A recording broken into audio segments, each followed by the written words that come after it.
Okay. That's fine. Then they, This one here, no, this one. Opening Hill Road, The okay. rest of it's all town. Oh, yeah. They might stick around, they said, and watch the rest of the meeting, but we thought we'd give them a chance. No, however you want to handle it, it's fine. Both of us are Madison, Madison, so we're willing to wait. I just thought it was, I think it's Step up. easier to keep, if you have 3 or 4 different applications, keep them all in line. So you're not, they're all presenting the same. However you want to handle it. So leaders of the Hi, everybody, this is ACA. It's call the meeting to order. Myself and John Cunningham today. I guess nobody else was able. Oh, Alex is on. I'm sorry, Alex. I always forget about you. It's a new look. Hi, Matt. Good to see you. Big screen. Nice to see you. So we're going to just change the agenda unless there's any major objection to move the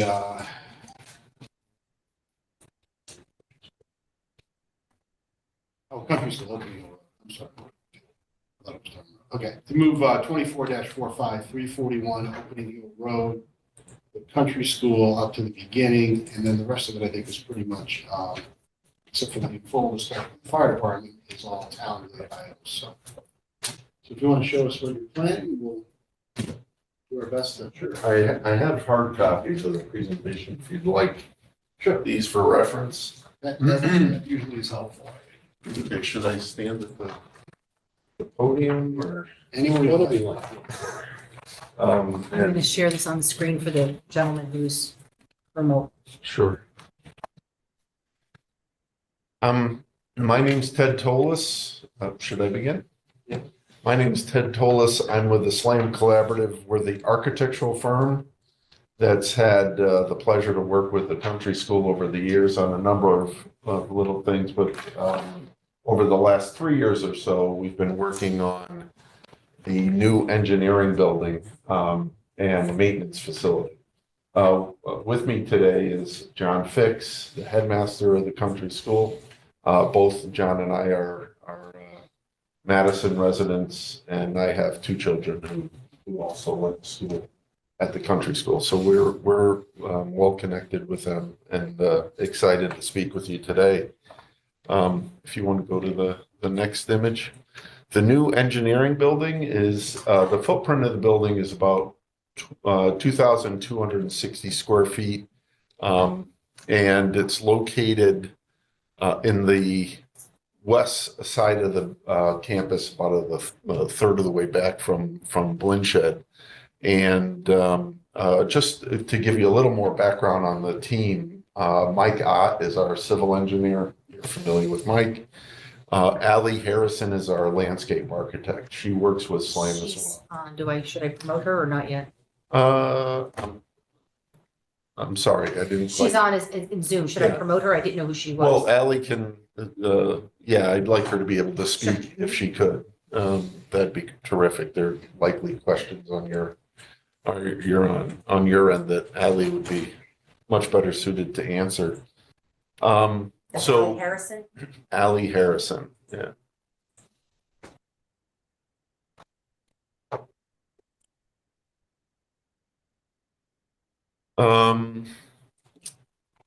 So why don't we, if you could go back one slide. Sure. Okay, well, just one more for a quick second.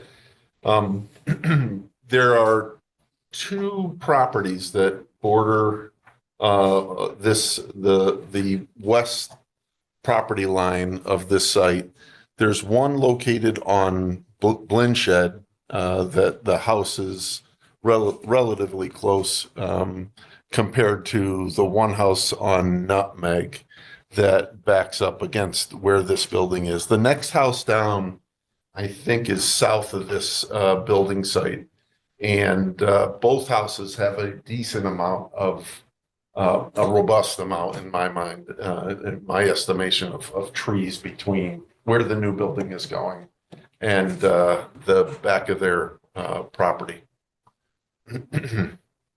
Next slide. This slide is showing you a little closer focus in on the area where the site is located. It's just west of the traffic circle that's to the west of the campus. Kids are dropped off at these two circles, and so a great location for this building, highlighting it and making sure that parents see this on campus is just west of the west traffic circle. And so it's only about 40 feet off of that traffic circle. And the building is highlighted here in red. The lighter gray area is that existing traffic circle with an entrance right off of Blindshed. There'll be a new drive that goes to the back of the building, and that drive has some potential parking spaces off of that area. This is likely to be done in gravel and or processed for now, and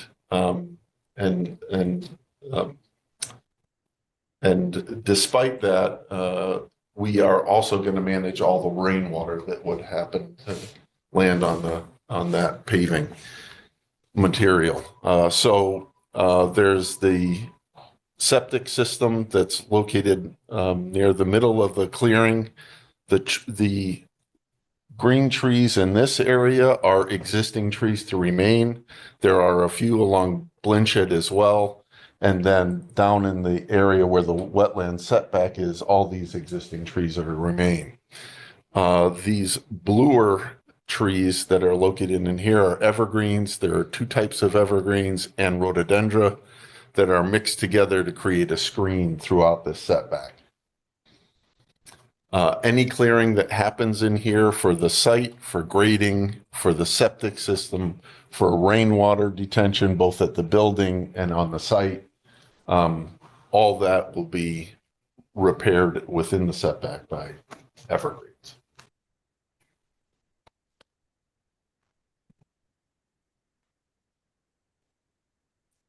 This is an image of the building as just off of the traffic circle. There's an existing sidewalk from the campus that leads down to the building. We're going to extend that around to the building and create opportunities for these two maker spaces to open up to the outdoors so students can walk back and forth and potentially work outside as well as inside the building. You can see by this image that it's essentially a one-story building. From the main campus, from Blindshed, you would see this. It's about 12 feet to the top of the gutters, to the top of the eave, and then another 12 feet to the ridge of the building. As the site steps away, the existing site steps away pretty quickly. We'll tear down the site using stones from the excavation and 2-foot lifts and step down to the site in the back. So the back of the building is a 2-story building. Any questions on what you've seen so far? Or? I have some questions from the landscape architect. Why don't you finish the presentation? Okay. Okay. So there are two maker spaces on the uphill side of the site. There are exits at the north and south ends. North is to the right on the page, and at the east, right to grade. There's a small entry lobby with bathrooms off of the lobby, and then the two makerspace classrooms and a mechanical room on the upper level. On the lower level, where about 3/4 of the building is tucked into the site, is a garage, a workshop, an office, and some storage for the campus. Okay, on the elevations, the building is essentially a board and batten finish with asphalt shingles.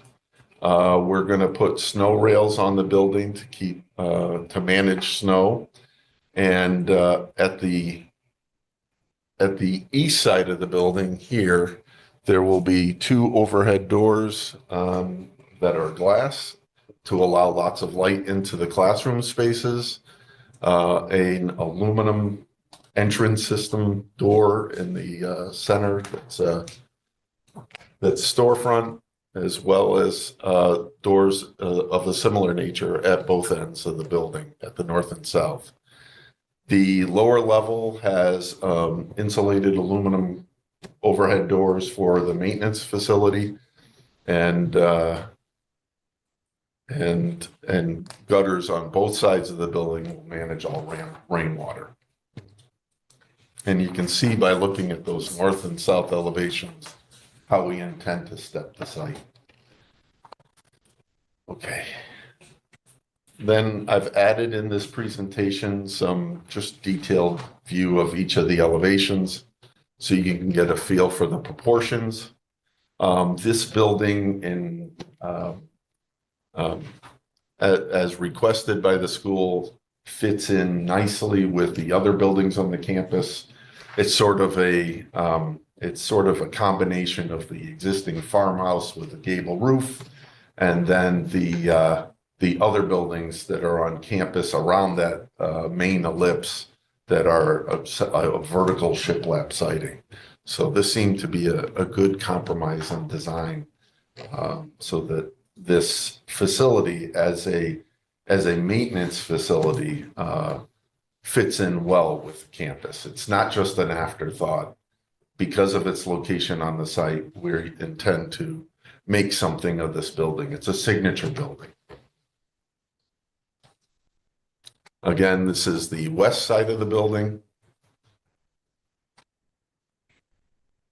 Next slide, the north and south sides of the building. And then this is the last slide. I'll leave this rendering up for you to use as the basis of your questions. Okay.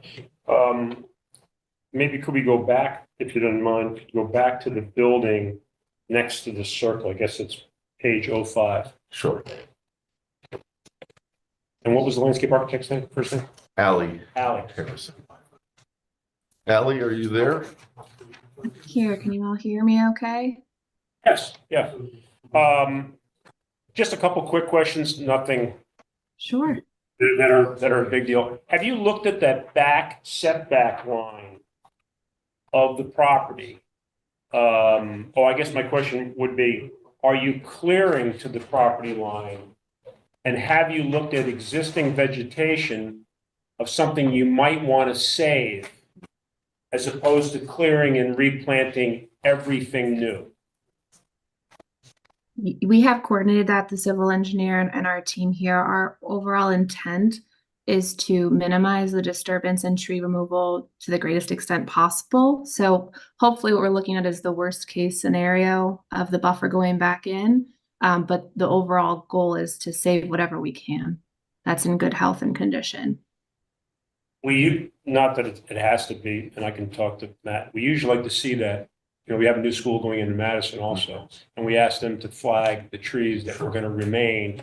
It's not a big deal. It's the back part of the property. My other question is, and we can kind of discuss that. Is that an influence? The plans we got are 11 by 17, and we can't see the whole plant list or all the diagrams on it. Is that an infiltrator that's behind the parking lot? Yes. So this here is below grade. Rainwater is captured from the paving and routed to this infiltrator. So no rainwater is encouraged to go off the site in any way. This is underground infiltrator for the perimeter drainage at the footings of the building. We're going to drop it into this. Okay, I was just curious if you could run like an H20 system instead and put it back maybe underneath the parking lot to save some of the clearing. That's what I was. I wish I could answer. That's definitely a Mike Ott question. I'm unless Allie can speak to that. You know who Mike Ott's landlord is? No. Me. He rents my upstairs. Well, there you go. Let me just ask him. Yes. The only reason I say Right, that. there you go. If he I was can gonna say see some he's better clearing. equipped to answer that question. I know we did thorough, coordination on the location of that. So my gut is if that was an opportunity, we would have taken it to reduce the removal. He's not on the Zoom today, is he? He's not. No, he's unable to attend today, unfortunately. But we have discussed options for that, and it was his belief that that's where it had to go. That is the property where the pool is a few hundred feet away from the property line, and our intention is to plant as many of these evergreens as possible right to this wetlands setback. So Ally, what are it's not shown on the varieties aren't on the plan. On the one note, I see, Norway spruce. What is the other variety you're gonna use? So there's 3 in that buffer. So it's the Norway spruce, and then a cypress, a native cypress, and then the larger rhododendron. So we'll have a bit of a layering tier effect with the evergreen. Which is what native cypress? We're gonna go with the fall cypress. I believe it's on the list. Yep. Okay. At random sizes and in random centers in a natural setting like that? That's the intent, yes. But we'll layer it in, so hopefully it'll minimize, that view and provide a pretty great buffer.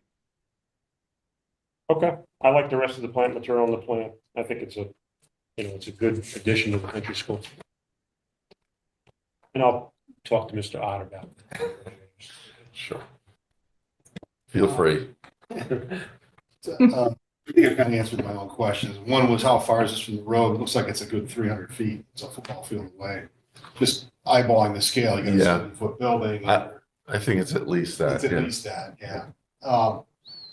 Was there any thought given to possibly just flipping the parking spaces in the driveway so that when people do pull in, headlights are aiming into the site instead of out into the neighborhood? Are you talking about as they turn this way Yeah, into I assume that's all parking along that curve there, or potential. I don't know what it is. I just Sure. thought, I mean, and again, I don't have any concerns about the distance of this to the neighbor. I don't know how far away that other house that's closer is, but it's the kind of question you're likely to get at P and Z. Sure. We did consider it. We're also trying to make sure we have enough parking spaces on campus for events. Because that's, we lose 6 parking spaces if we bring it into here, let's say. And so that's part of the compromise. When these events happen, they use every spot, including locations on the grass. So we're keen to leave the entry there. Keep in mind that this is the maintenance access to the building. So they use golf carts on campus. There shouldn't be a lot of traffic here. Deliveries come to the front of the campus, and so. Yeah, but I'm just looking at that parking that you have. So that's really there just for when you have big events. Right. Overflow, Yes. that kind of thing. 4 events a year. Yeah, okay. I don't have a real problem with it. It's a question you may come up for. Yeah, otherwise the concern is we've had neighbors concerned of them parking and their neighborhoods otherwise when there's not. Right, enough yeah, parking. right. And So- so I don't have any problems the way it's gonna look. I understand the Yeah. geometry there. If you flip it over, it's a much tougher turn to park and you're gonna lose some spots. True. I get it. Deliveries, Yeah. so a larger vehicle would have to navigate that. Yeah, well, and the evergreen trees are gonna soften a lot of the headwinds Yeah, from pulling back in. yeah, right, You right. know, And again, I don't know when your biggest events are, but probably a lot of them aren't after dark. So, so anyway. I don't think I have any other, I'm sure that I don't have any concerns about it. It's On the building? I think it I thought fits the in building was nicely. I nice, mean, yeah. it's an attractive, visual party for the building. I think it's as innocuous as you're gonna get away with. So. Alex. I think it's fine. Yeah, Alex, do you have any questions or comments? I guess John hit it. My concern would be just preservation of any historic trees. I'd like to know what's in there and what's to be removed, especially if there's anything super special. I assume you mapped out the most logical way to put in what you want to put in with consideration of tree removal. So just have to sort of trust that that it was done preserving it, any special trees, like I said, worth saving. I think Mr. Fix can answer something. Yeah, should I Yeah. stand up or? Yeah, go ahead and introduce yourself. So that- yeah. Should I? Whatever you like. Really quick. Sorry, don't leave. My name's John Fix. I'm a Madison resident and head of country school for 12 years.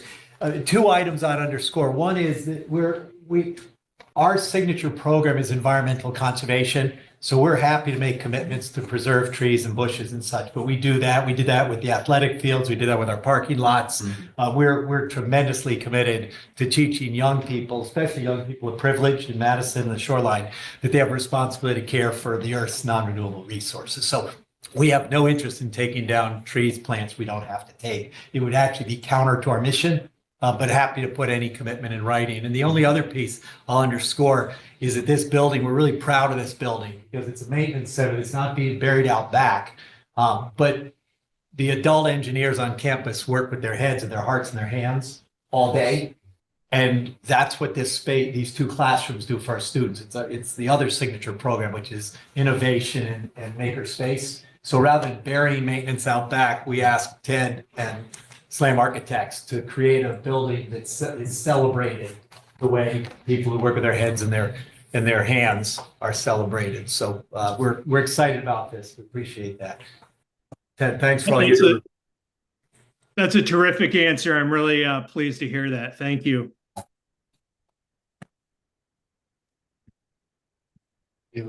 No, Comment? I think it's. Sorry, did I come through?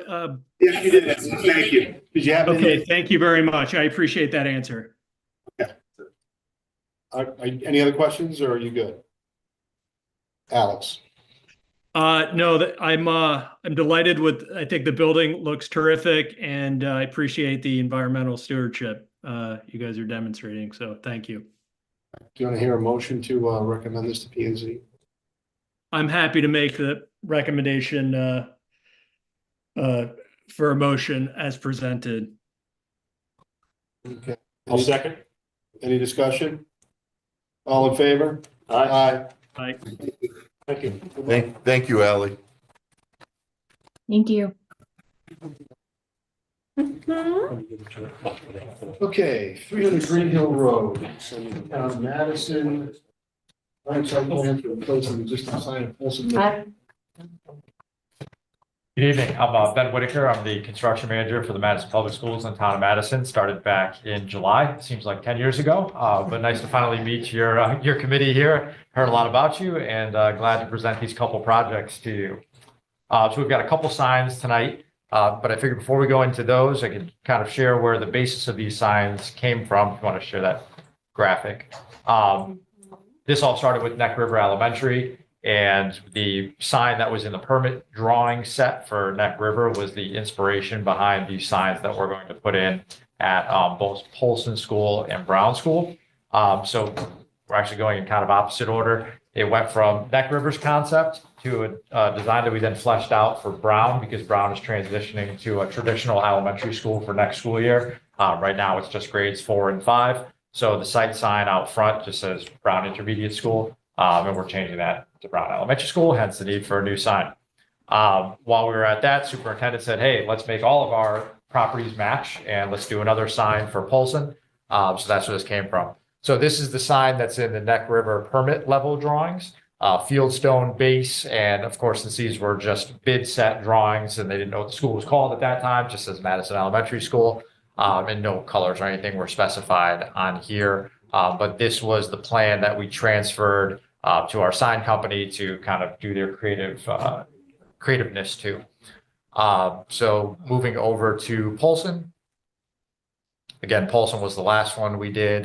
This sign will go in as soon as it's approved. Brown is going to wait until the end of the school year, obviously, when it transitions. So for Polson and Brown, the signs that are going up are the exact same size. So Neck River, it's not the size of the Neck River one on these plans. We're matching the exact same footprint of the signs at both locations. No, so this is existing, so there's no change in size and there's no change in location. This sign will be constructed exactly where the other one is. The only difference is it's now a two-sided sign. Nobody seems to know why it's a two-sided sign. It's facing the road. So now it's just one-sided. That's You're reminded of where you're coming from. yeah, exactly. So again, we got the fieldstone base on there. And then it's nice. This actually matches all the site signage that was put in on the hand campus a few years ago. It's actually the same That was one of contractor. my questions. So that's the same style as what's at hand. Yeah, so it's not only designed to blend into the hand campus, but that's now going to be kind of our district standard. So that'll be kind of the Madison Public Schools signature. So that will be at Brown as well and at NEC. So it's not illuminated. Yeah, that's why you think of that. Nope, it's not illuminated, just a regular sign. Should be pretty classy. I've never done one with fieldstone before, so looking forward to doing that. Alex, do you have any comments? Excuse me, I went through it. I thought it looks much, much better than what's currently there for both signs. I think they look terrific. Yeah, I would agree. Yeah, so do I. Yeah, Mhm. okay. So this is Polson, Brown, And then NEC will be the exact will be- same thing, right. different dimensions. yeah. And that was a question whether we needed to bring that back to this committee or if, it's like, Yeah. no, it's been there in some form. It's gonna look like that. It's gonna look just like that. I certainly don't have, I think it looks nice. I Yeah. don't have any objection. So No. if somebody wants to make a motion, we can move this out of here.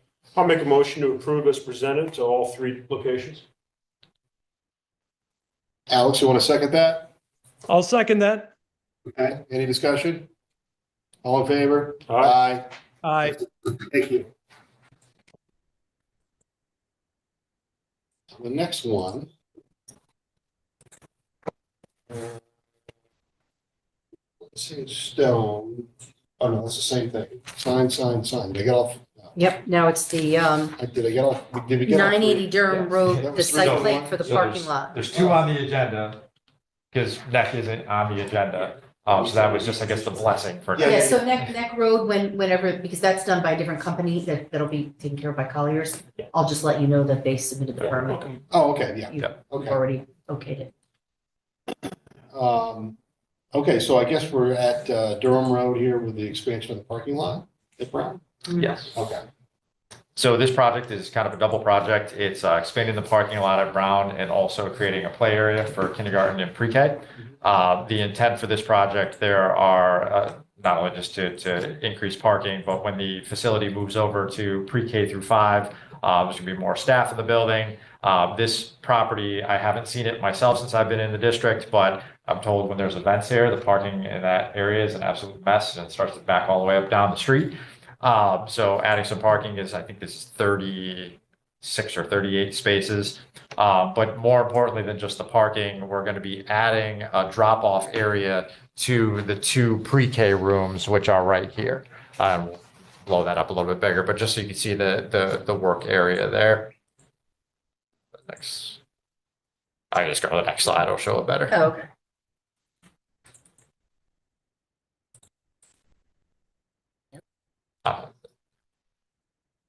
Keep going. I'll run through them all. So this is the existing condition on the site here. Dan, hold on.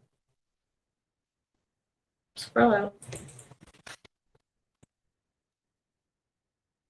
So this is the existing parking lot. There is currently 2 pole lights on this side right here. That's all the illumination that's up there. And then it just goes around and loops down the hill.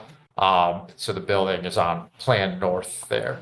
So we'll be expanding out and then making those 2 walkway areas and then the play area will go over here. So this is the demo plan, so it doesn't show that. But that shows the area that'll be cleared. Another piece of this is an access road. That's this area right here. That's a public safety access road. That road exists right now, but it's just process. It's just kind of a mess, really. But it looks like it's had stone layered over it throughout the years. So that'll be asphalt down the back of the room for public safety access. So this is what's being constructed. So there'll be an island added into the middle here. There'll be 3 light fixtures mimicking the style of the 2 that are on site right now. This will be the drop-off area, designated drop-off area for pre-K. And then these 2 sidewalks, if you go on to the next one, will lead you to the 2 preschool classrooms, which will be here and here. This area is the playscape. There'll be some grading in that area. Originally, our intention was the grade from here to here goes up pretty significantly, and there's some ledge you can see on there. What we were hoping to do originally was dig down, make like a little sitting wall around it. But we did borings there and we didn't have enough depth for footings for the playscape. So what the engineers did was, instead of digging in, we're now filling and they're reworking the grade in this area so we can still meet all our handicap accessibility requirements. So it'll be more of a level surface instead of cutting into that slope there. So that was their challenge in that area. Big piece of this is on the stormwater side. The engineers aren't here tonight because I messed up the date and told them it was the 24th. So they're coming to planning and zoning on Thursday. And I said I'd try to tackle all the civil stuff myself in this one, but I'm definitely not a civil engineer. But one of the things of working with Maria and Aaron was on stormwater management. So there's going to be there's a fence, post and rail fence here. Then there is a swale, and there's a cross section of that down here. And then there's a level spreader on the outside. So stormwater will go into there, gets treated. And then if you're having one of those really bad storm events, they call them the 1,000-year storm, whatever, and that trench, that capacity gets exceeded, it then goes over that level spreader and then goes down the grade here. So this drops pretty significantly off into the woods there. They are going to they're going to change the grade here and then put down a fabric to get that slope started. And then it'll sheet off of there. Instead of the original design, we had it coming out at like 3 points. And then obviously we're worried about runoff and creating a trench going down the hill. So they moved to that level spreader design. And again, the access road is just getting changed to asphalt. You keep going back and forth between those 2 plans. Can you just connect the 2 of them for me? Because I know they're different scales, right? The new parking lot, I don't think we have one. and then I'm not sure exactly what I'm looking at. So this is, if you go to the plan before, it's just split up twice because it's really tall. Okay, so that connects at the top. Yeah, so the next plan would go sit on top of that one. Yep. That's all. Yeah, so if you see the reference point are these 2 sidewalks here. Okay. And if you flip to the next one, that's the extension of these 2. And then they shoot into the classrooms right there. Or so you could come out of the classroom and then walk over to the playscape. Okay. This playscape is exclusively for the use for the kids that are in those classrooms over there, plus the kindergarten, which is over at this area. Hey, could you go back another slide or 2 or whatever and go to the overall site plan again? Because I know this thing is way up lost in the woods Yeah, and we don't want to, I'm just curious. This one? Yeah, where's 79? 79 is actually Way over there? over That's here. what I thought. You come in up here, Ryerson, it branches off to Ryerson, and you continue way around up here. When you're, What that's gonna look like from 79 to? No. You're not gonna see it. When you're up there, you don't see anything. It's Yeah, that's the thing. I mean, quite I nice. don't. Yeah, Alex, do you have anything about this that you'd be at all concerned about, from an aesthetic town perspective? Alex? Alex, you still there? Is he still on? You got boards, there's no aesthetic details. Well, it's. He's here. Oh, pretty he's good at raising his finding hand. it. Why is he raising his hand? I think it's Oh, fine. he I must do have, too. Yeah, I think it's fine as presented. hold on. I think we lost him because he was asking to come back as a,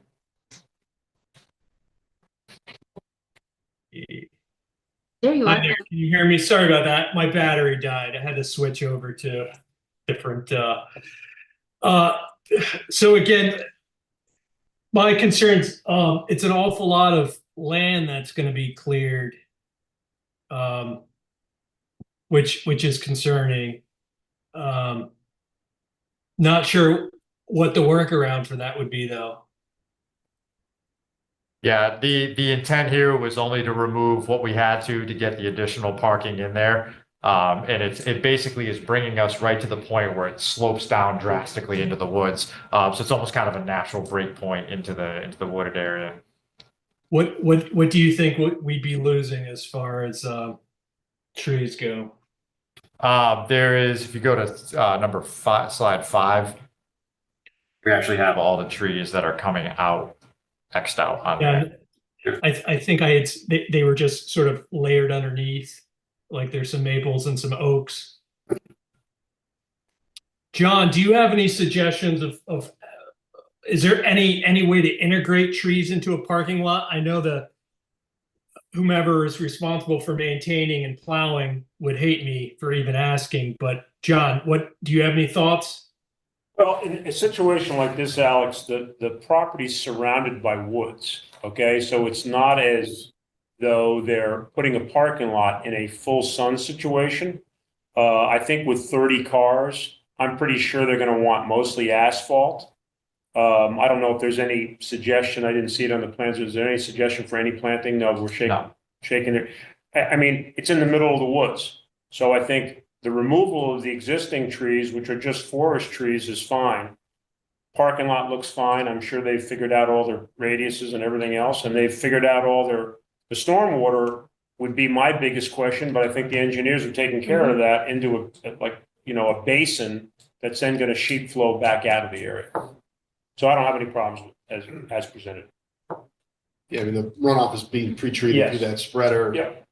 I should have also mentioned You're talking about a large wooded area that, and I assume that there's no wetland involved, which again, none of this, by the way, is part of our purview. No, but it's a It's town- good for discussion, yeah, and I Because appreciate it's a you, town and I property. appreciate you, Yeah. you mentioning the environmental concern. But I mean, I think it's something that, if there's wetlands approval required or involved, they would certainly scrutinize with a lot more authority and, knowledge than we would. And also, the same with planning and zoning in terms of the parking, make sure that they don't build more than they need to. Yeah, And there that's was no wetlands involved. no wetlands involved, and then Thursday's planning and zoning engineers will be there and Yeah. they'll work through all that stuff. So I mean, I just kind of, like, John and I were kind of looking at each other, and you can't see us, maybe do that, Alex, but we were kind of thinking to ourselves, this thing is completely invisible from the public way. It will only serve to make, really the whole thing a little safer, so there's enough parking. More Yeah, I work. guess the only other concern suggestion might be, so Ryerson is at some future date. I mean, it's coming offline and then the town's gonna decide what to do with the building itself. Does that change any as far as parking goes, or you're gonna be left with, if they demo the structure, you're gonna be left with a lot of already cleared land. Is there any way to utilize land that in a year or two is gonna be available and hold off on parking altogether until we realize, do we understand better what's happening to Ryerson? Yeah, I mean, Ryerson is far enough away where it wouldn't serve as parking for Brown. But that's certainly a higher level discussion that I'm sure will have to take place at some point when it's the what do we do with Ryerson conversation, or if not, just the facility, what do you do with all the site improvements as well? So Yeah, if these buildings and these facilities are really adjacent to each other, Alex, I think that's a very legitimate question, but They're so far. from the looks of the distance, it's, probably would be a bigger safety concern, trying to get people Yeah. to park that far away and up over the hill or whatever else is. I know it's pretty rough ground up there. isn't I mean, it? you'd have to transport people. Yeah. you'd have to Yeah. transport people, yeah. I must be getting old because when I went to High Hill and Brown, we used to walk between the schools. So maybe I'm an old cranky Yankee. So maybe times have changed. You were just breaking the rules, that's all. That sounds like me. All right. Well, given that there's not much, we can do and parking's necessary, I'm okay with it. The only other thought would be, and this is probably a bit ludicrous, but salvaging any of the lumber or timber that comes out for perhaps benches or something that could be integrated into the school or around the school. Just as a thought suggestion. Okay, the town can take it into consideration, but, that's their own call. All right. Yeah, I don't know what we can, Yeah. I'm not sure what we can can't do. do much with that. I'm not sure what we can recommend in that, but it was heard, and I think it's, if there is and somebody can, then they will. Okay, does anybody want to make a motion? Yeah, I'll make a motion to approve as presented. Okay. Alex, do you want to second that, or? Matt, I'll let you second this one. All right, I'll second it. I don't think I'm supposed, I know I'm not supposed to make Yeah. motions, but I can second You it. can second it, yeah. I'll second that. Any discussion? We good? Okay, all in favor? Aye. Aye. Okay, good luck. Okay, thank you. Thank you.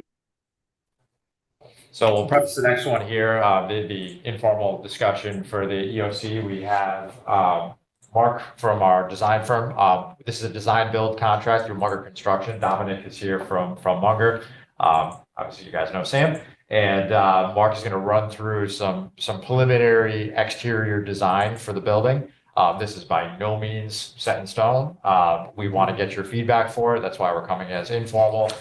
Take your design comments and concerns into consideration before we move this into kind of a final design stage. Right now, we're just closing in on 50% design development drawings. So it's, again, we're at that kind of critical point where the next 3 or 4 weeks could really set the tone for our exterior designs. We wanted to get to you first before we started doing wetlands, planning and zoning and all that kind of stuff.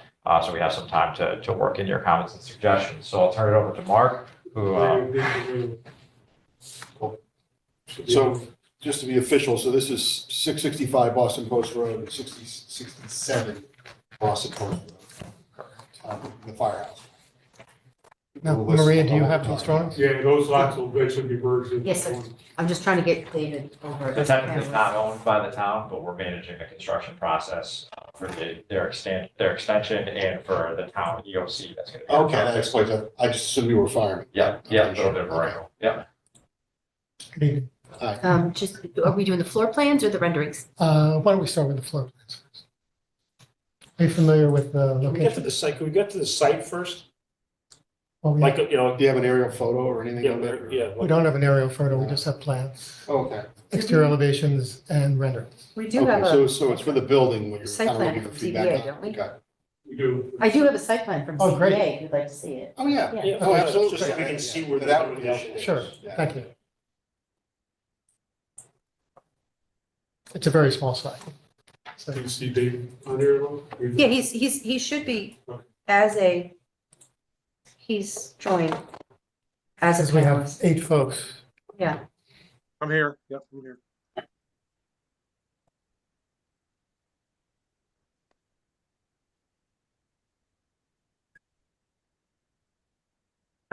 you need,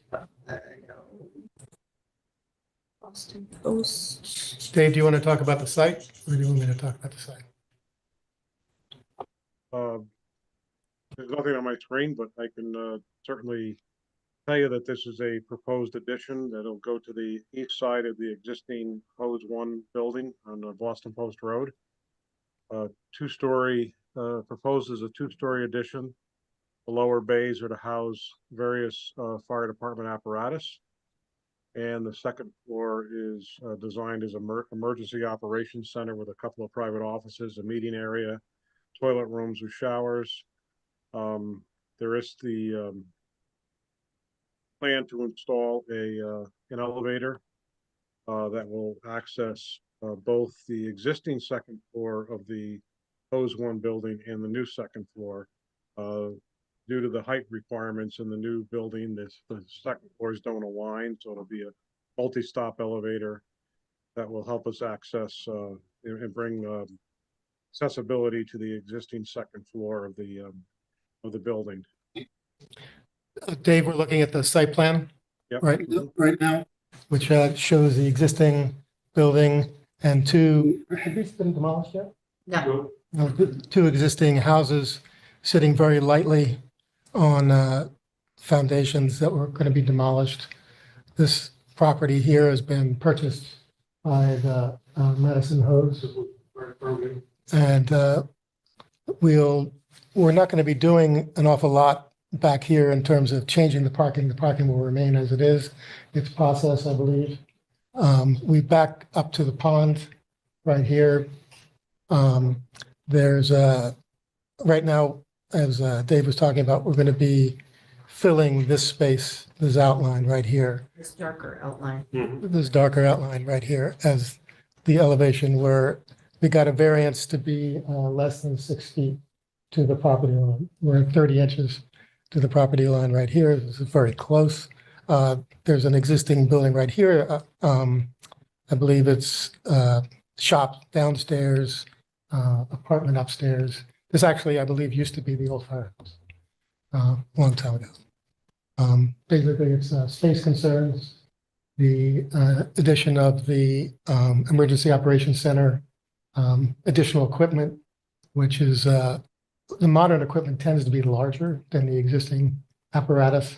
So we have a good deal taller ceiling as Dave was talking about. So we're. Sorry. No, that's fine. And why don't we go to, if it's okay, do you feel cited? Now I know exactly where you were. Is there any space being added above the existing building or? Yes. There is, okay, There is. that's fine. Shall we go to the floor plans?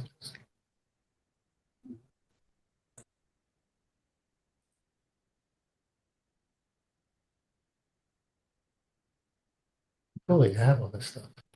I used to bring boards. Cumbersome. So again, post road, parking lot, pond.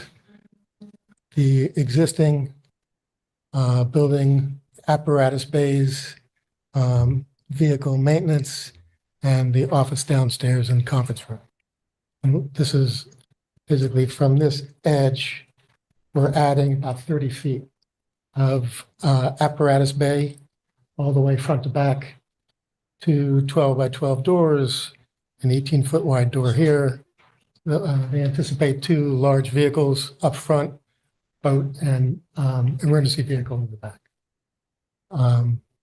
The elevator that Dave was talking about, and there's going to be a lot of redoing of the sort of stripe along here at the ground floor and at the second floor. That's sort of the area of contact. One of our issues, I don't know how much you need to get into this. One of the issues is that the existing foundation is a rubble foundation and is probably not stable for supporting, for example, the east wall of the elevator shaft. So we're going to be penetrating and removing existing brick primarily and replacing it, as in this case, with CMU and other places with typically fire-rated material. At the upper level, so ground floor, also we're introducing accessible toilet and non-accessible toilet. There are 2 toilets. There's 1 toilet here in the middle. There's one downstairs, There's 1 toilet down here now that we're replacing with 2 toilets, 1 accessible. Upstairs, there'll be 3 toilets, all with showers, 1 accessible, 2 non-accessible. This is our elevator, the stair up to this level, which is a 13, 4 and an 1/8, and then stair up to 15, about 15, 6. Basically, because of the height, we need 14 feet, clear roughly for, or we have 12 by 12 doors. In order to fit the door and the steel, we need the additional height. So these floors do not allow. The staff asked that we enlarge the kitchen, and the rest of this is basically serve the uppers, the new part of the building, the EOC, the Emergency Operations Center, Training Center. I'm pretty sure you're familiar with the programmatic requirements of Emergency Operations Center. Also, additional office. Currently, all the office is down here. That's the only office you have is in the large conference room downstairs. So introducing, the captain's office, and I guess the assistant chief's office upstairs, conference room, and EOC. Pretty compact building. We needed to, because of some of the existing conditions, because we're doing so much work on the existing building, we felt it necessary, and the code would require that we increase or enhance the access to a separate fire stair. There's a wood deck in the back of the existing firehouse on the second level. And so we provide access with guardrails to an exterior fire stair here.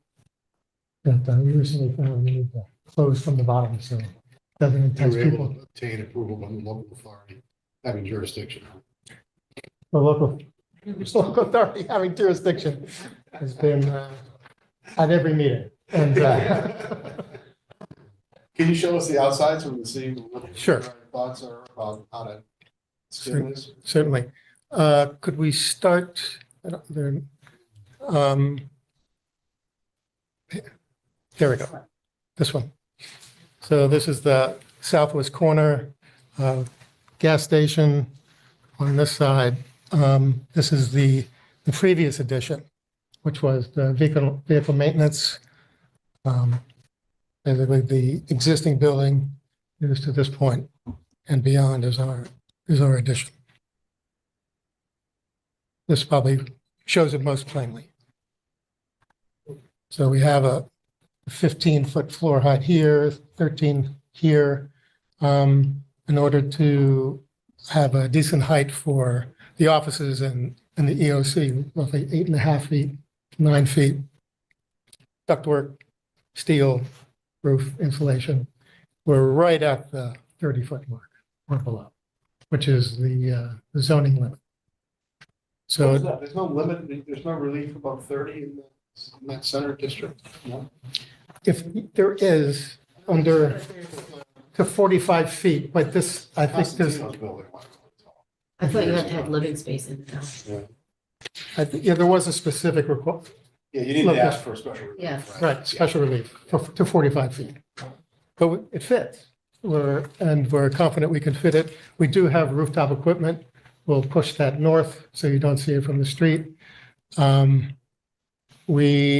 I mean, you could see there's actually a seismic joint here between the existing and the new, which is about 2 inches wide. We'll do our best to disguise it, either trying to match the color The front of the building, the new building and the old one, flush. or flush. They're flush.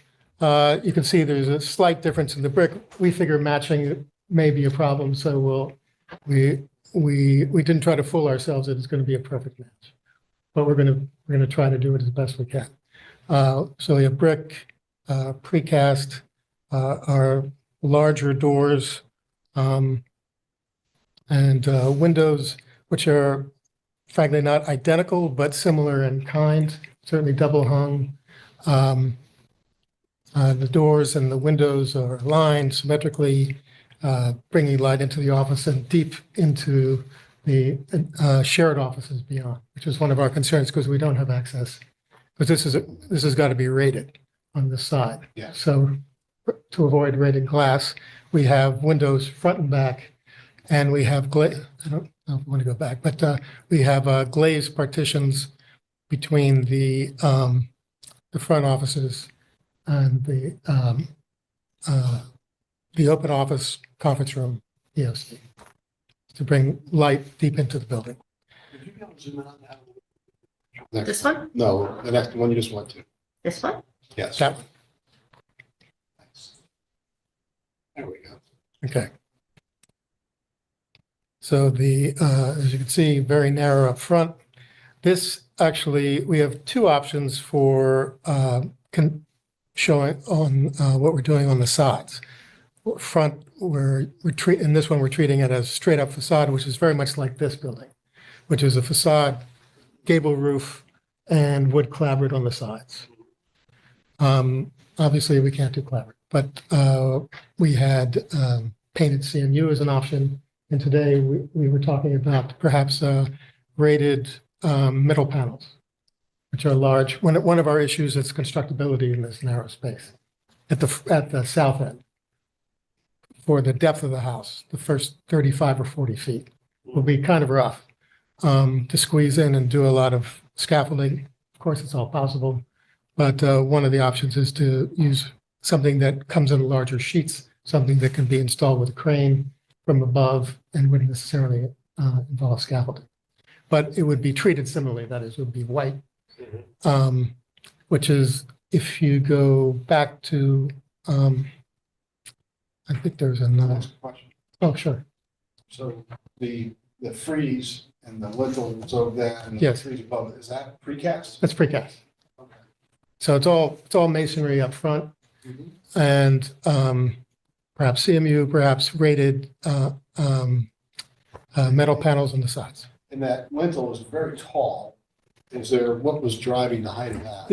Basically, we were trying to take it from the head of the doors to this point here, which was roughly the finished floor, and treat that as the step in the facade as well. Okay. So that this had the same relation that has to the. to the What is brick. that line on the other building in the facade, that dark line that's sort of at floor line on the left? This, I'm sorry, That, there's that sort of brown line that looks like it's at the floor line of the existing building in the brick. What is that? this is, these are soldier bricks. That's just solder. Yes, Okay, so it really reads as monolithic brick. yes, exactly. Did you guys try running that line over and shrinking the size of that, what you were just talking, yeah, shrinking that size a little bit? That is, Brick on, here's the only, I like the building, it's gonna be a good addition to town. I like that the brick is above the doors in the existing building. I see. It's not above the doors in the new addition. For some reason that, Well, I think it helps, that highlights the different, how a lot of buildings are different, and I'm not sure that's a positive. But this is a very challenging, tricky Yeah. thing to design, and I'm not sure about the flush front either, you know? If even one brick depth of relief forward or back would make sense, South, we're right on the sidewalk. So I'm not, Yeah, I don't know. I'm not, I'm No, no, thinking that's- out loud. I'm just, no, I'm trying that's to, fine.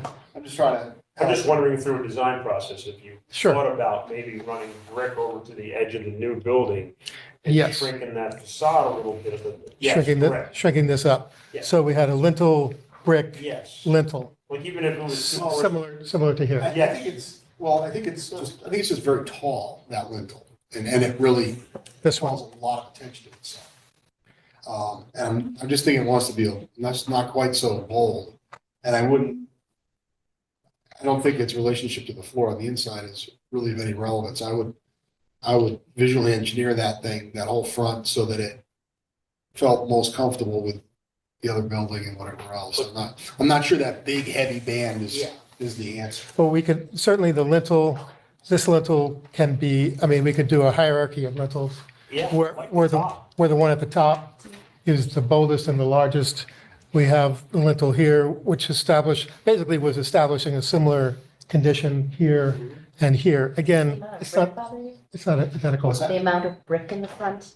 Well, one of the real challenges is that the brick will never match. It just isn't going to. Right.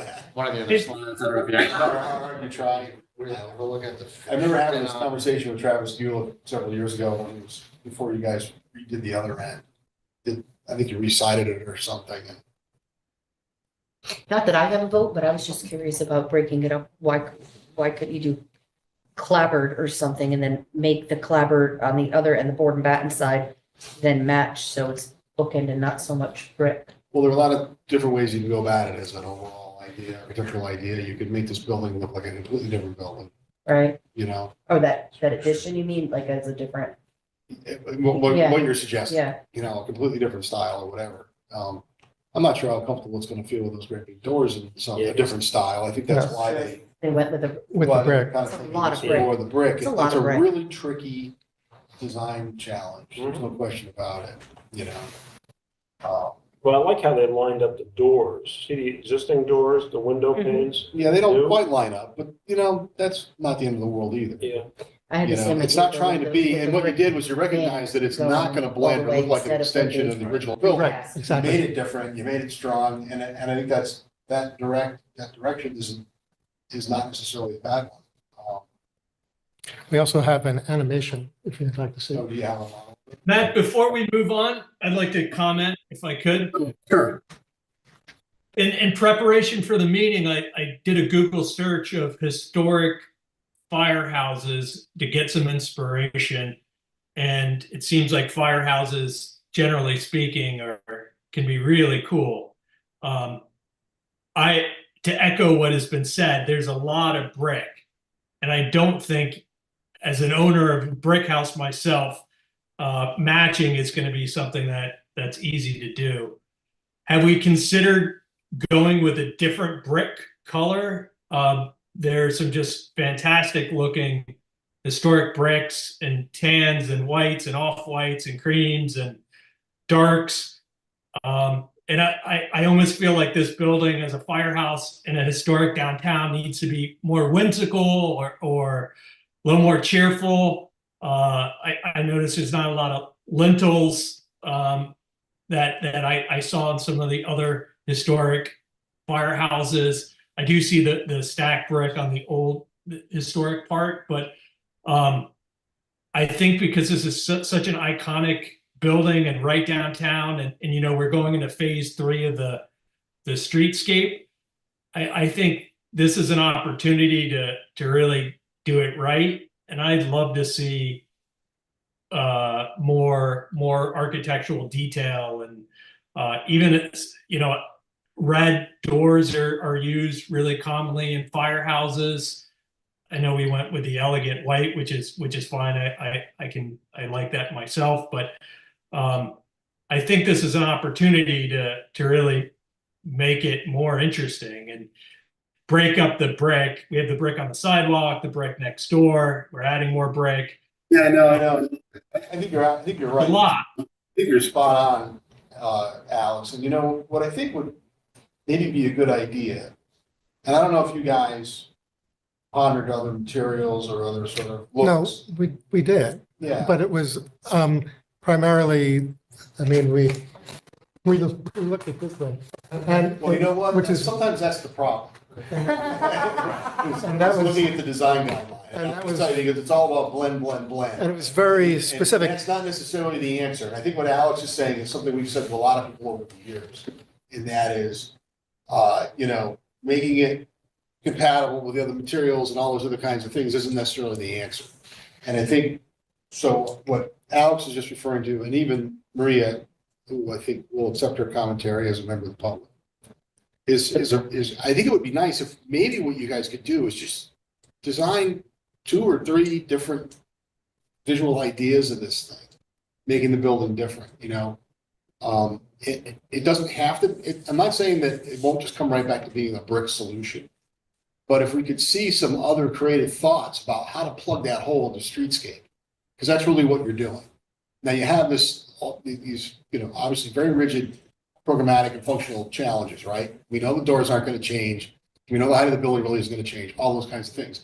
But what other ideas can you put on the face of this building that might be a more interesting or more exciting or just a better overall look?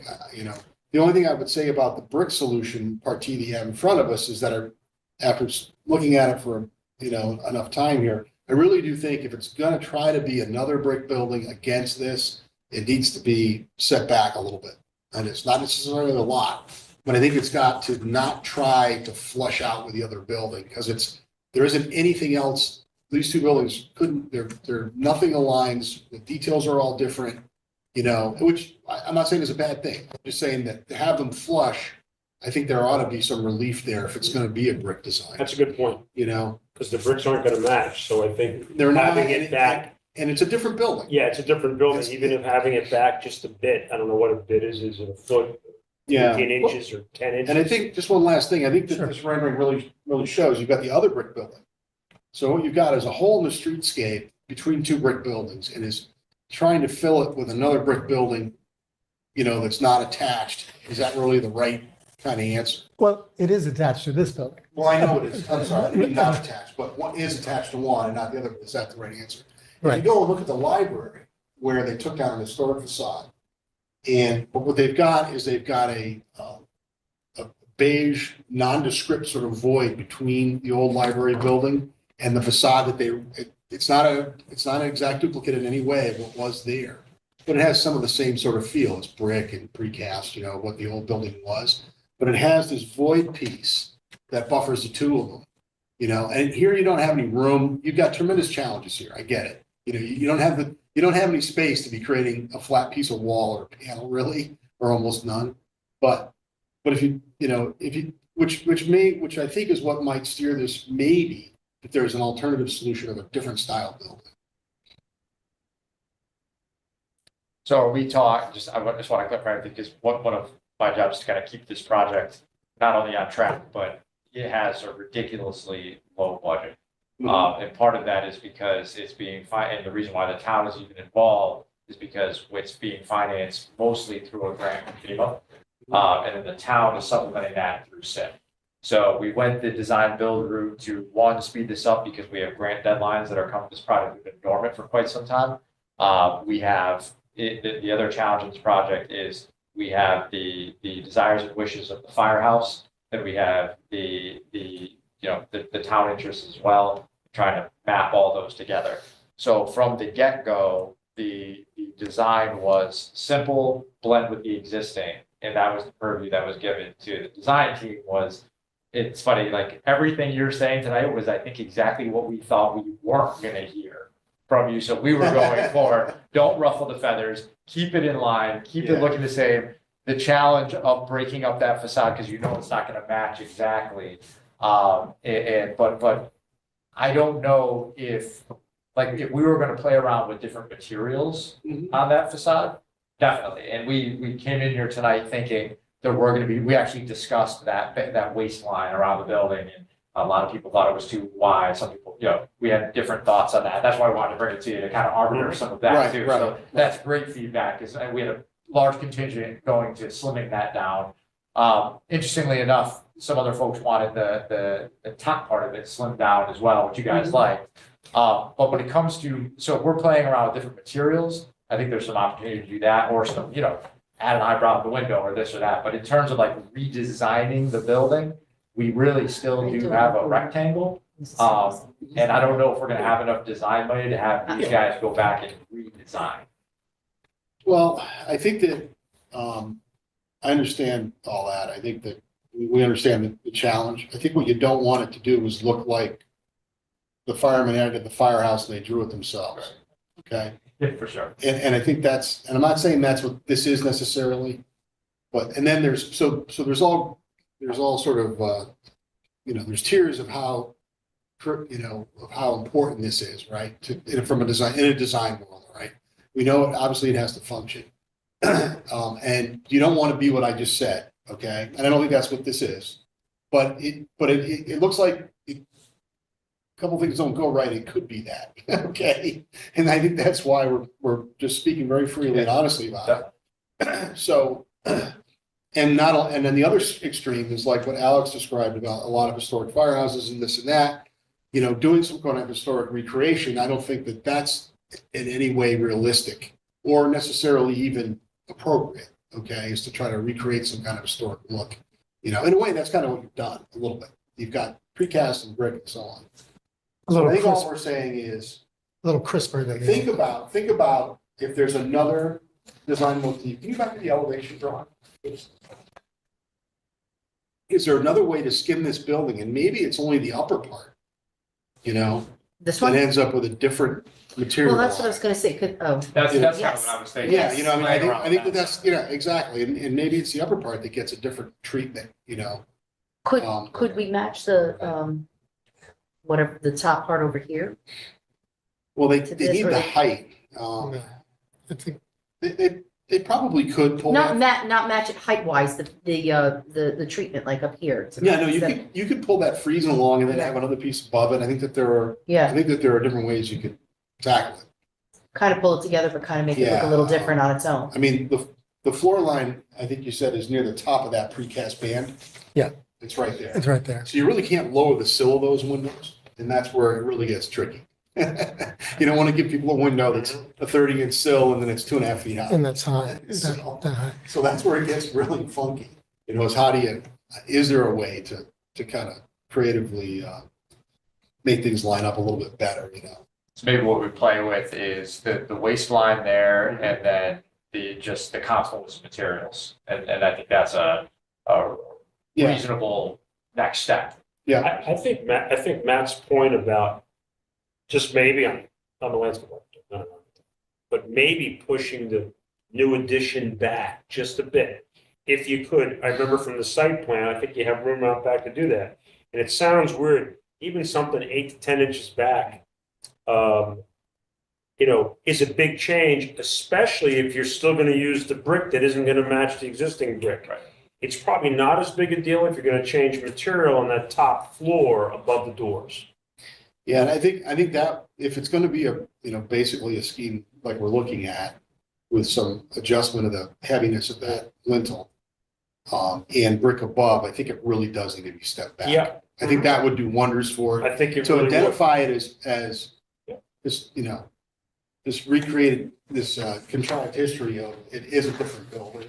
It is a different property, or it was. Yeah. You're trying to give that sense. You've designed a completely different building and it's driven by the function, but it doesn't relate to the other one at all. And that's not the end of the world. But maybe you need to just drive that point home by having a little bit of relief there. No, and honestly, that did not, at least in the design discussions I was involved in, didn't come up. So that's actually. If you guys can shave I think one that's foot a off good- the front of yeah. that, I think it would look much more like Yeah. a piece of Madison history that happened like all the rest of it. Right, Yeah. Like to me, I think. Matt, Yeah. Matt, a question for you, not to pretend to be an architect, but I have noticed brick buildings that have had their roof sort of removed over time, and it dramatically makes the building more boring. And given the fact that we still have some height, is there not like a facade that they can, similarly to the building to the right that's there now, are they not able to add something to the third floor that just cosmetically? I know budget is an issue, but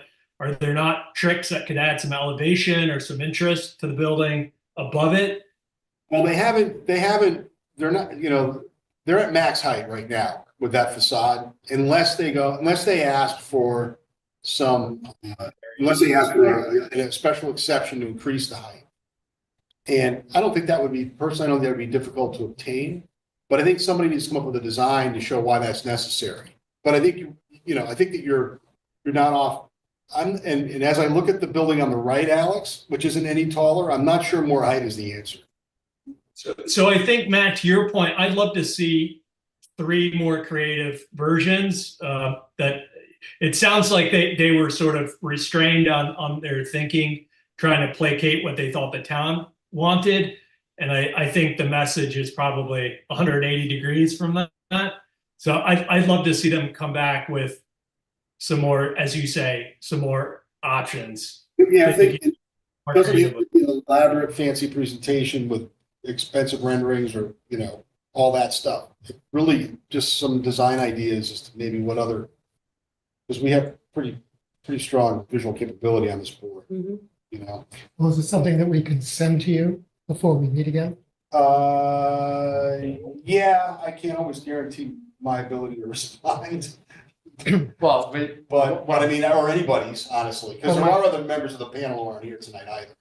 So I don't know, but I think you're welcome to circulate anything you want to Maria, and she will send it to us. And sometimes we're able to sort of gather consensus over email and give you some feedback. But other times we unfortunately can't. Which might be helpful because it does have to Yeah. come back as an official application. And Right. it does also have to go to wetlands first.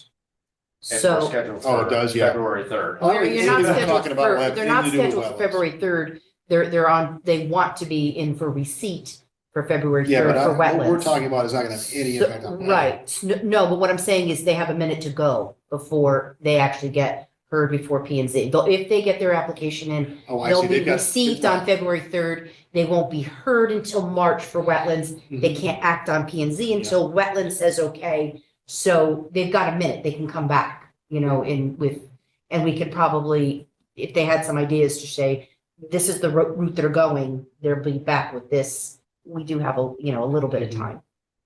So, One other thought before I forget, with phase 3 of the downtown project, do we have schematics of what that's going to look like and how it'll impact how the building sits? Right now, we're showing a lot of asphalt in front of it. But is that not going to change in phase 3 of the downtown project?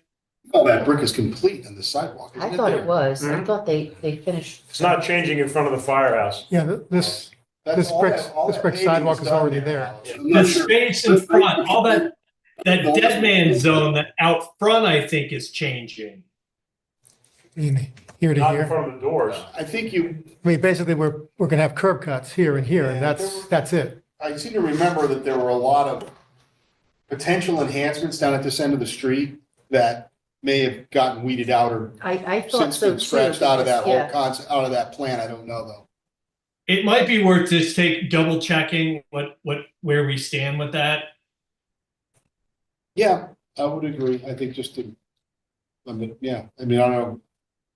That would be, you know, I think maybe Maria, would Bob Russo have those drawings or? Yeah, he might. I mean, we can, or, yeah, John or Rob, we could check to make sure. I just, for some reason, I had a feeling that things stopped over there too. For some reason, I thought there was a change. And they didn't go that far down with some things. I but- see, I kind of remember that too, but I don't, Yeah, but I certainly don't know. There was never gonna be much out right in front of this building. I know that. yeah, There they probably can't. may have been some Yeah. things planned in front of the other building that's not gonna be taken down, but. We'll get there. It's, Yeah, we we'll will. get there. You think we've given you enough to play around with? Sure. Okay. Yeah. Probably more than enough. Yeah, okay. But yeah, no, I think, I mean, that's what an informal is for. yeah, that's right, that's right. And this one, Yeah, you need, okay. definitely need a lot of discussion on this one. This is not an easy one, No, no question about it, so. Well, appreciate you hearing it early. No, I'm glad you brought it, that's great, I'm glad you did. Thank You you. know, so- thank you very much. Thank you. Thank you. Let us know.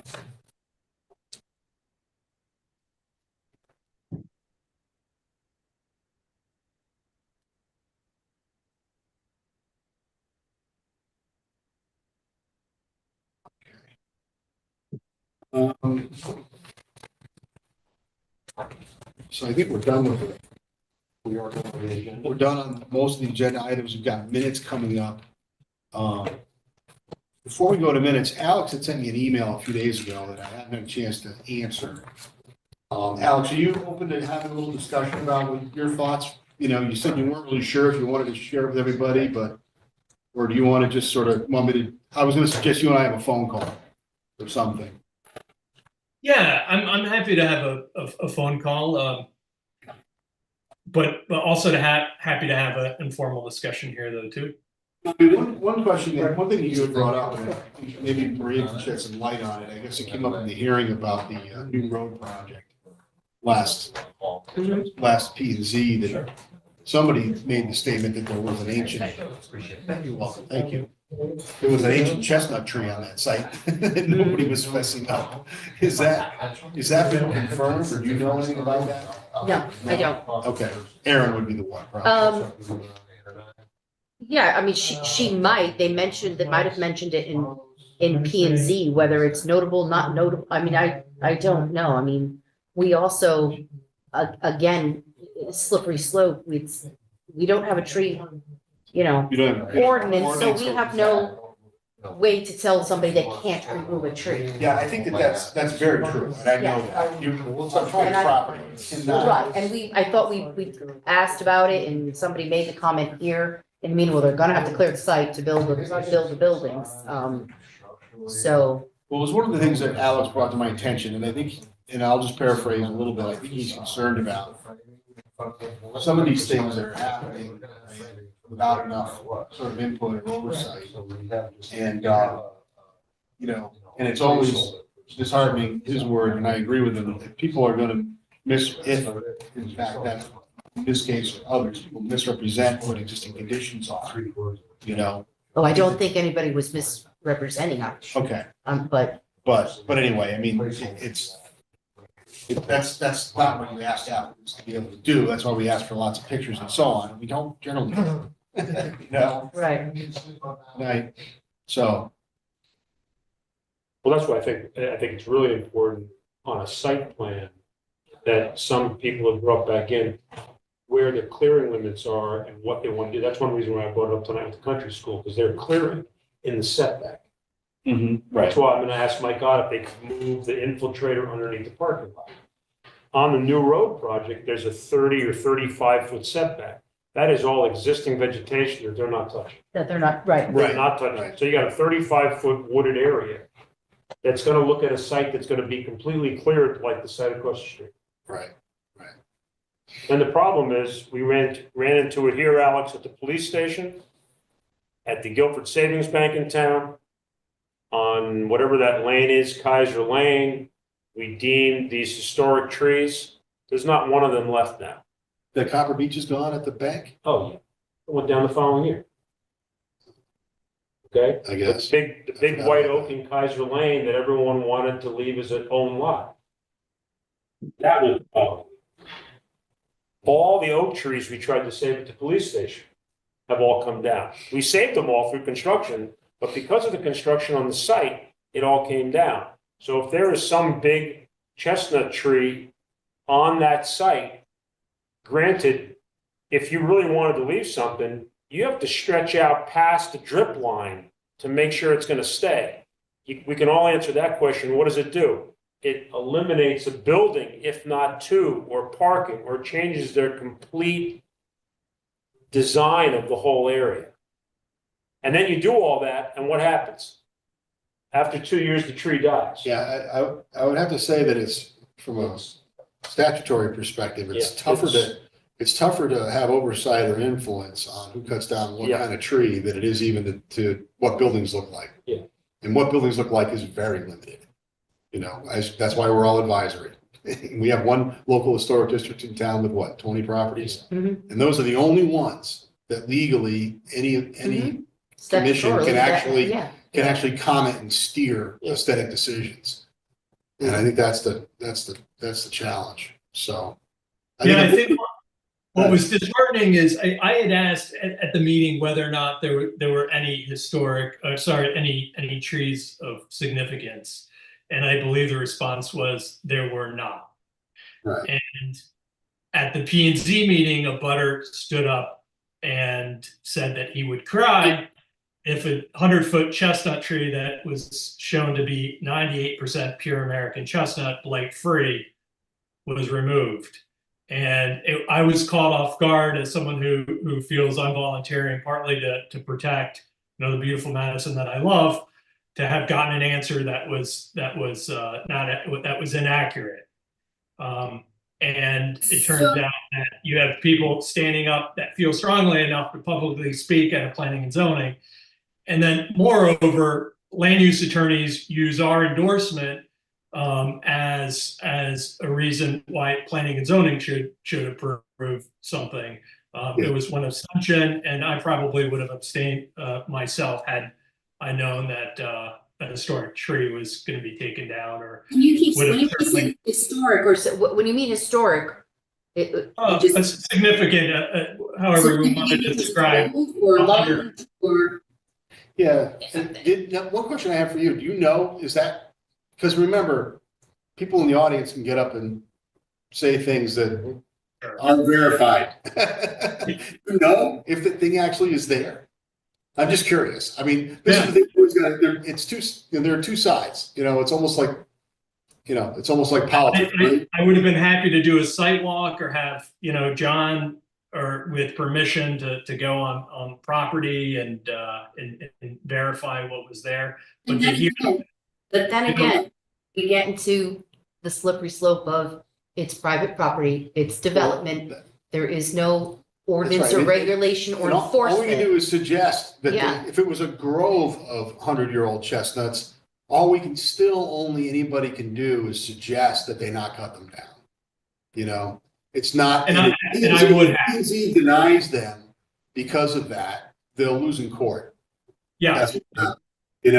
Because we do live in a country with property rights that still hold by a thread in many cases, but they do hold, So. And I'm a proponent, and I'm a strong proponent of private property. So if someone wants to save a tree, I would I would say, if the property were on the market, buy the property yourself and save the That's tree. exactly it. I mean, You know, that's, so- that's all you could. If you I- So have I'm to a do red-blooded American and believe in that myself. And you But got. at the same time, as a volunteer, if they're asking for my endorsement and asking for my vote and, I'm volunteering here, I want the facts. And if there was a tree there, I would have, proposed perhaps that we come up with a solution, a density change, a workaround. I know John's point is tree's gonna get damaged if you work around. Like Matt said, you can only suggest or recommend. And I would have. There's nothing that says they have to keep it and they have to, I do take offense if they are going to specifically call out a tree that they're going to protect and save and then find it gone without. That's the difference. That's why I That- usually ask for it on a survey. Right, Right. so if they are going to take that time to do so and protect it, unless there's some kind of act of God or an arborist that says we were intending to, but now we discovered Yeah. X, Y, and Z. That's okay. You could try your best to do what you can do, but Yeah. or to John saying sometimes when they get involved in construction, their intention is to save it, but they're going to, they could, who knows, damage a root mass somehow, or There's a whole, and you're right, once- there's a whole bunch of different things. it's almost like once you open up a wall, well, what are you gonna find? So, Mhm. but while I applaud your efforts and I do understand where you're coming from and nobody wants to seem to be lied to, it also can't be the be all end all of every Yeah, right. of every application that, But it's also part of, the P and Z just wrapped up their, extensive 2-year POCD update. And one of the things that was on there was preservation of trees. It's a big community thing. It's not in a reg, and so we don't have teeth to enforce. But land use attorneys are happy to use the POCD endorsement when it's in their favor. In that particular case with high density building, their opening statement is it's in your POCD, but it's also in our POCD to include sidewalks, and it's also in the POCD to preserve, trees of significance. and when they can, they will, and when they can put in sidewalks, they can. It's not, What I found most misleading about the way that whole project was presented to us was absolutely no disclosure of the increased density. So here they put this thing in front of us from, I don't know how much, a year and a half before.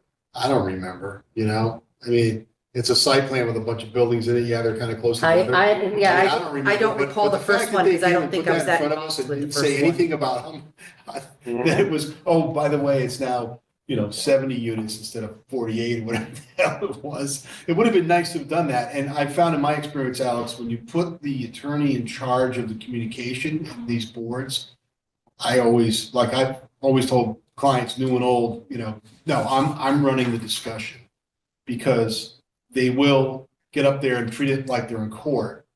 And they may be right legally, but they're not going to be effective or necessarily successful. And they do it. And the other thing about one point you made is it's come back to me probably more than once over the years that some attorney said, Matt Williams loved this project. I'm like, what? You get to see that, after the ACA meeting, So, My recommendation to you, my little committee, is that, we have a charge and Yeah. maybe we should review it. And, we are advisory to the planning and zoning. They're the ones with the teeth. They're the Right. ones that have the bottom line say so. And there are, just like when we had the firehouse, we really didn't have any, they didn't come to us originally and ask us how to do anything or what we should look at. So I don't know what there was about the design meetings. It must have been just with their own inner people. But one of the things we asked was, did you review, the DVD, where Yeah, of regulations, because we have our own, Right. set of regulations. And, we have our charges ACA, and there is, certain things that we need to look at downtown, and that's what we kind of have to stick with. Anything Right. else that it really isn't in our wheelhouse, we can, we can mention, but we can't get our hearts broken if it's not, they don't kind of fluff us because Yeah, no, I it is what it is. And the P and Z will make their fight when they have to make their fight, so. Mhm. Yeah. Well, I know, and P and Z is the one who really determines whether we have any relevance or not. Mhm. No, really, I was chairman of one in Clinton 25 years ago, Yeah, design review. It had no relevance because planning is always going to listen to the damn thing we ever said. Now in Madison, it was always very much the opposite. yeah, But it comes down to the current commission and the chairman, about all Well, and those things. also- And sometimes P and Z will like to use us to beat the thing back, so they don't have to be the one I to say also no. feel like sometimes it has to do with the climate too, in like now, everybody's tree happy, everybody's pavement, they don't want a lot of pavement, they don't want a lot of trees, so that also depends too on, it's what they're looking at, what they, the lights, the parking, the traffic is huge, everybody brings, which isn't really in your wheelhouse, but it Yeah, is no, to no, theirs. They hear it all the time. They, so some of these things that we could be concerned about and make our recommendations could go out the window because they have other, or I want to say bigger concerns. Well, they've got other things that they've got to, They have other things that they need to satisfy, Right. so, yeah. right, so it's just harder, so. Anyways. I think these are all great questions, Alex, and I think, now, did I see in your note that you may be permanently leaving us?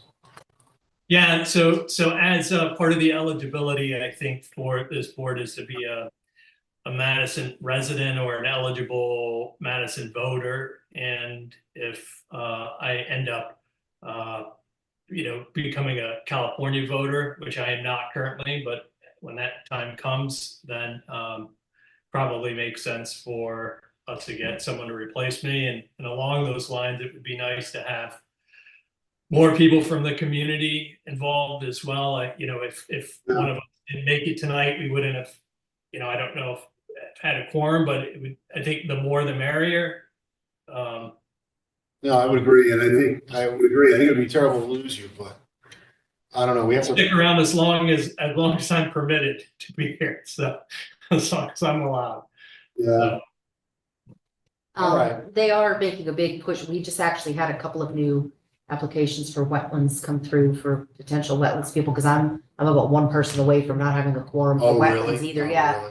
really? So all the commissions, I think P and Z is pretty good, but ZBA is has no, we have no alternates on wetlands, and ZBA, it does. ZBA, we have like one. One alternate. So, but they're making a push because the commissions and boards and commissions are suffering. People don't want to volunteer their time, and it's kind of sad because they certainly want to say a lot on Facebook. But. Yeah, I was going to say they want to complain on Facebook about it, or they want to complain after it's already done. That'd be a great place to advertise for people. Right. I'm not sure you'd want to meet most of them, No.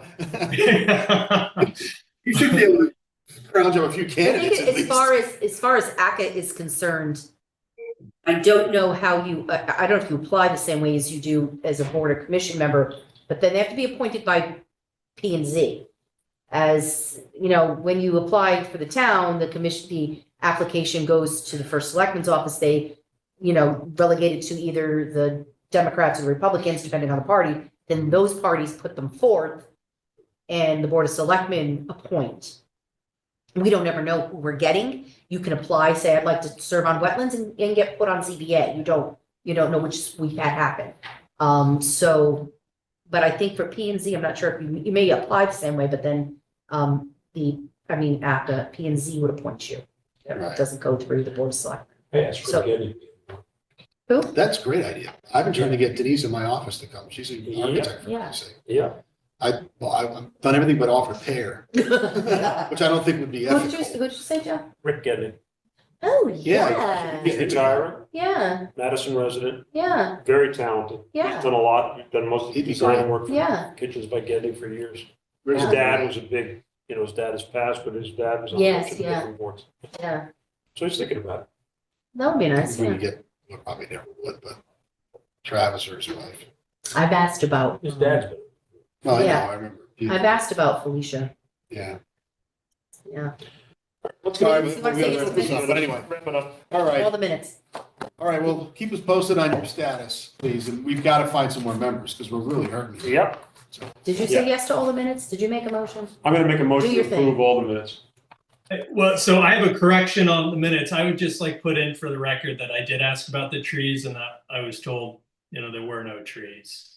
Right, yeah, yeah. So just so you know, with the minutes, they don't actually get corrected. These minutes will reflect that you had a correction in last month's minutes. That's fine. We have a record of what happened here. Yeah. Yeah, I got you. Good. Make a motion to adjourn. Okay, A second. all in favor, aye. Aye. Have a good night, everyone.